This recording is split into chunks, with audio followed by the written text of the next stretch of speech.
새벽 공기가 아직 눅눅한 습기를 머금고 있는 재래시장의 입구는 박갑순에게는 매일같이 치러야 하는 전쟁터의 최전선과 같았다. 그녀는 50대 중반의 나이임에도 불구하고 시장 바닥에서 잔뼈가 굵은 이들조차 혀를 내두를 만큼 서슬퍼런 기세를 뿜어내며 자신의 좌판을 펼쳤다. 갑순의 하루는 누군가와의 시비로 시작해서 고함으로 끝이 났다. 그녀의 눈에 비친 세상은 자신을 등쳐먹으려 안달이 난 사기꾼들의 소굴이거나 조금만 틈을 보이면 제 밥그릇을 뺏어갈 약탈자들의 집합소였다. 10여 년 전 믿었던 인척에게 전 재산을 사기당하고 길바닥에 나앉았을 때 그녀는 다짐했었다. 다시는 사람을 믿지 않겠노라고. 내 입술에서 나가는 말은 나를 지키는 가장 날카로운 가시가 되어야 한다고 말이다. 갑수는 옆자리에서 생선을 파는 김씨가 조금이라도 자신의 영역을 침범하는 기색이 보이면 여지없이 날카로운 눈매를 부라렸다.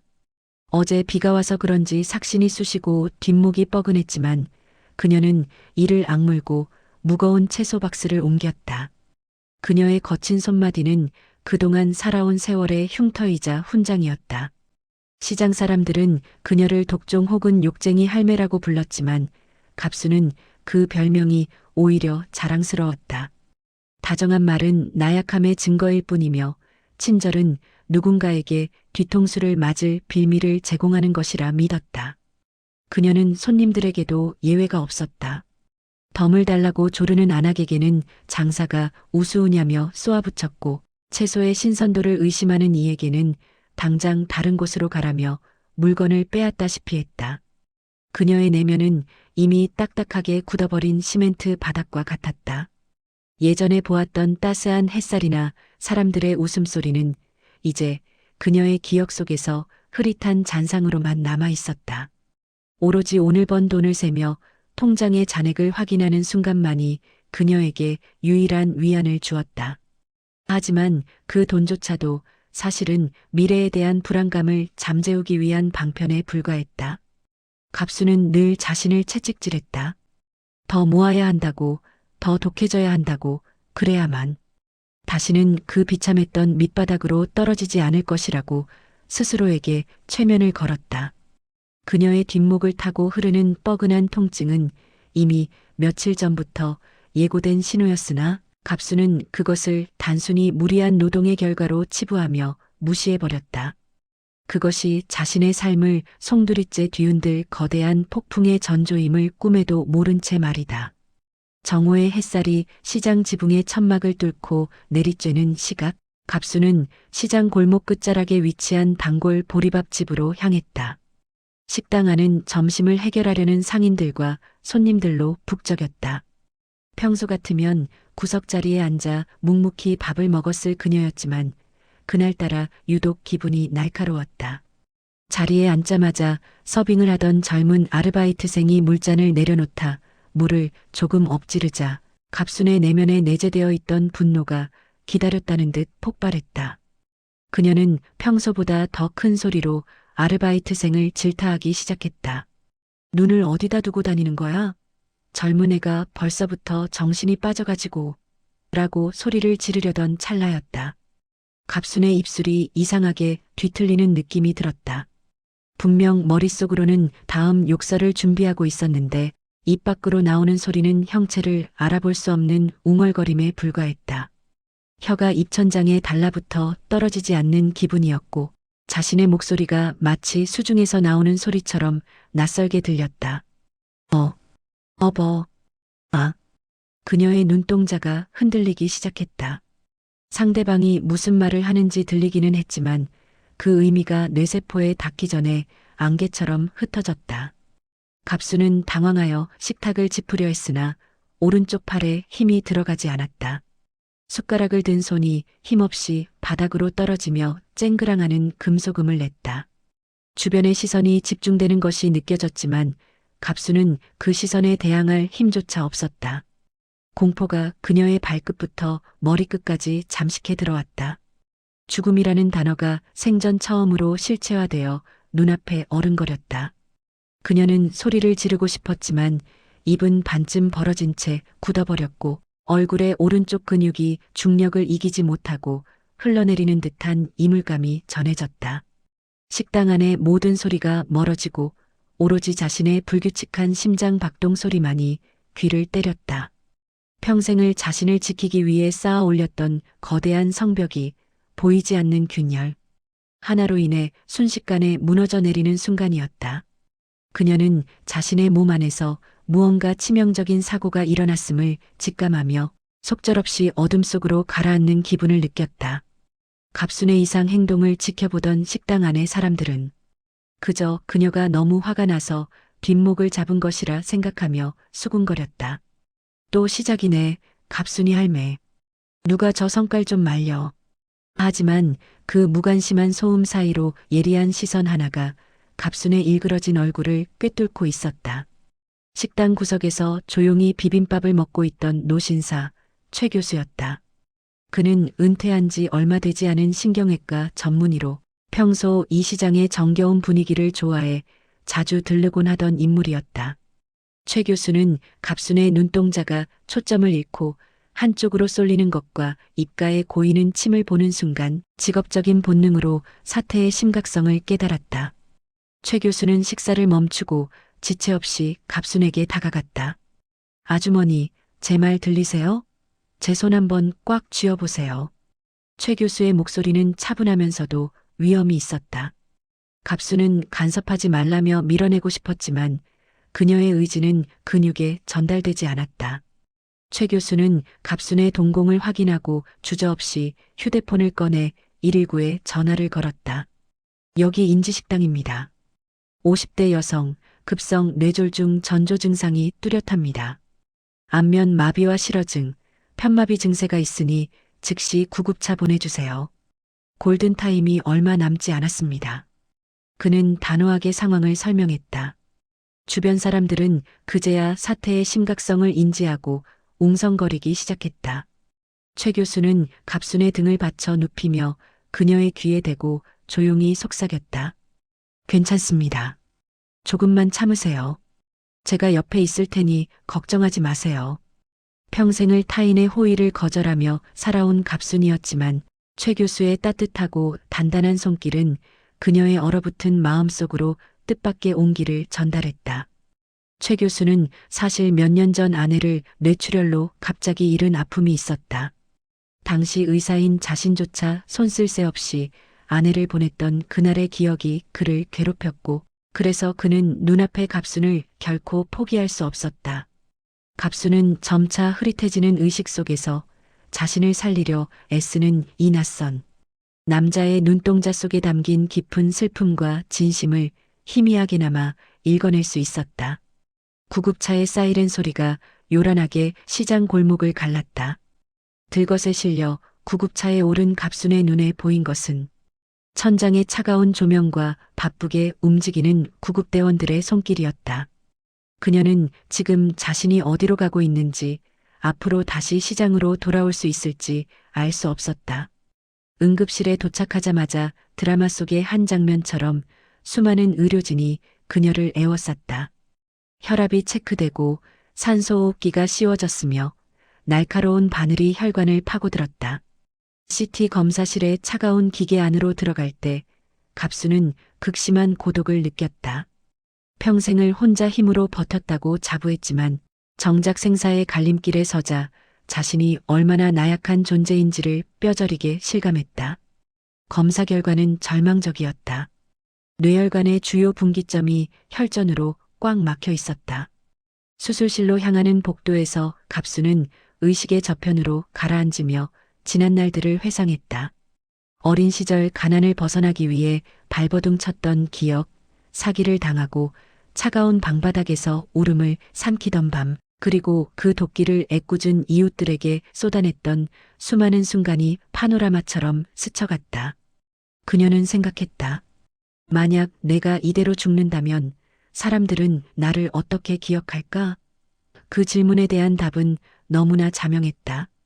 그저 성격 고약한 노파 하나가 사라진 것으로 여길 것이 분명했다. 후회가 해일처럼 밀려왔다. 미안하다는 말 한마디, 고맙다는 따뜻한 눈빛 한 번 건네지 못한 채 이렇게 삶을 마감해야 한다는 사실이 억울했다. 수술대 위에서 마취 기운이 퍼지기 직전 그녀는 최 교수가 응급실까지 따라와 의료진에게 인계하며 했던 말을 기억해냈다. 이분 꼭 살려주십시오. 제가 약속했습니다. 그 약속이 갑순에게는 생명줄과 같았다. 의료진은 골든타임을 넘기지 않기 위해 필사적으로 혈전 제거술을 시행했다. 막힌 혈관을 뚫는 미세한 카테터가 뇌 속을 유영하며 생명의 길을 열었다. 1분 1초가 생사를 가르는 치열한 사투였다. 예정된 시간보다 길어진 수술 끝에 마침내 혈류가 다시 흐르기 시작했다. 멈췄던 그녀의 시간이 다시 흐르기 시작한 것이다. 그것은 단순한 의학적 성공을 넘어 한 인간에게 주어진 두 번째 기회의 시작이었다. 중환자실의 아침은 기계적인 알람 소리와 함께 찾아왔다. 갑순이 눈을 떴을 때 가장 먼저 느낀 것은 자신의 몸이 더 이상 예전 같지 않다는 것이었다.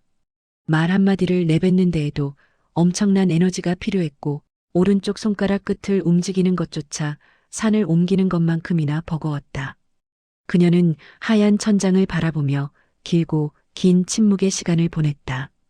그동안 자신이 얼마나 오만했는지 평소 당연하게 누렸던 것고 말하고 먹는 행위들이 얼마나 경이로운 축복이었는지를 깨닫는 고통스러운 성찰의 시간이었다. 하루에도 몇 번씩 간호사들이 와서 그녀의 상태를 체크했고 그때마다 그녀는 미안하다는 말을 하고 싶었지만 입술은 여전히 부자연스럽게 떨리기만 했다. 며칠 후 일반 병실로 옮겨진 갑수는 뜻밖의 광경을 목격했다. 병실 머리맡에는 시장 상인들이 보낸 소박한 과일 바구니와 삐뚤빼뚤한 글씨로 적힌 편지들이 놓여 있었다. 평소 그렇게 욕을 퍼붓고 시비를 걸었던 생선가게 김 씨는 갑순이 형님, 얼른 일어나서 나랑 또 싸워야지. 심심해서 못 살겠소. 라는 짧은 편지를 남겼다. 보리밥집 주인은 자신이 직접 끓인 사골국을 보온병에 담아 몰래 두고 가기도 했다. 갑수는 그 편지들을 읽으며 소리 없이 눈물을 흘렸다. 자신이 그토록 밀어내고 상처 주었던 사람들이 정작 자신이 쓰러졌을 때 가장 먼저 손을 내밀어 주었다는 사실이 그녀의 심장을 저릿하게 만들었다. 그녀는 병원 침대에 누워 자신이 쌓았던 성벽이 사실은 타인을 막기 위한 것이 아니라 자신의 부끄러운 진심을 감추기 위한 가면이었음을 인정했다. 타인의 친절을 의심하고 적대시했던 것은 다시는 상처받지 않겠다는 방어 기제였지만 그것이 결국 자신을 진정한 행복으로부터 격리했음을 깨달았다. 갑수는 매일 밤 기도를 올렸다. 한 번만 더 기회가 주어진다면 이제는 가시돋친 말이 아니라 향기로운 말을 내뱉는 사람으로 살고 싶다고.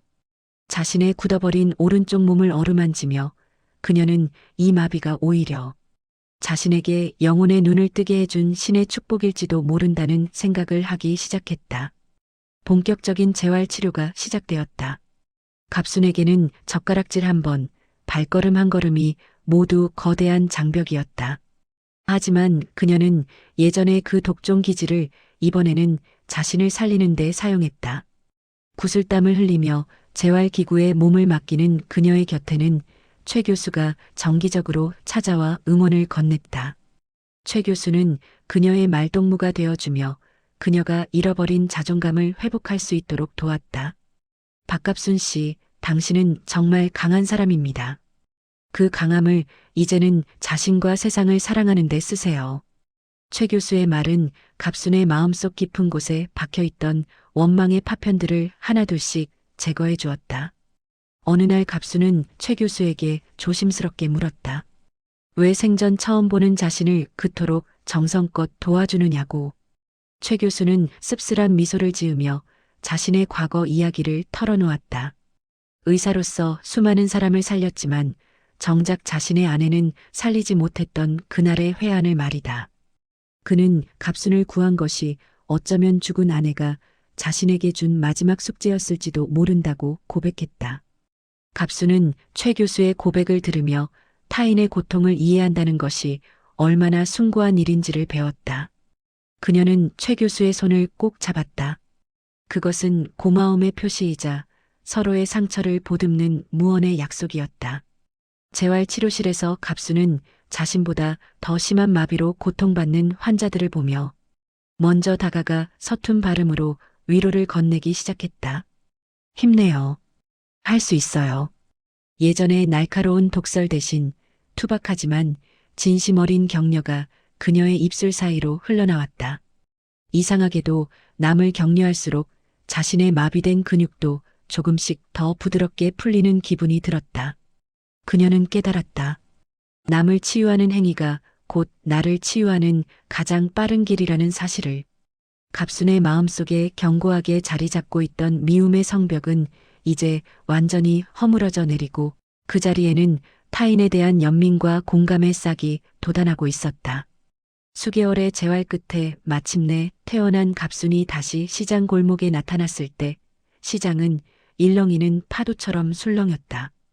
예전처럼 꼿꼿한 걸음걸이는 아니었지만 그녀의 얼굴에는 이전에는 볼 수 없었던 은은한 미소가 서려 있었다. 갑수는 자신의 좌판을 다시 차리는 대신 가장 먼저 생선가게 김씨를 찾아갔다. 그리고 쑥스러운 듯 검은 봉투 하나를 내밀었다. 그 안에는 그녀가 직접 만든 따뜻한 떡이 들어 있었다. 김씨, 그동안 미안했어. 내가 참 못됐었지. 서툰 발음이었지만 그 안에는 진심이 꽉 차 있었다. 김씨는 당황한 듯 하다가 이내 환하게 웃으며 갑순의 어깨를 툭 쳤다. 아이고, 형님. 살아오면 됐지. 뭘 그런 걸 다. 시장은 갑순의 변화와 함께 조금씩 바뀌어 갔다. 그녀는 더 이상 가격 문제로 손님들과 싸우지 않았고 오히려 덤을 얹어주며 건강 조심하라는 당부를 잊지 않았다.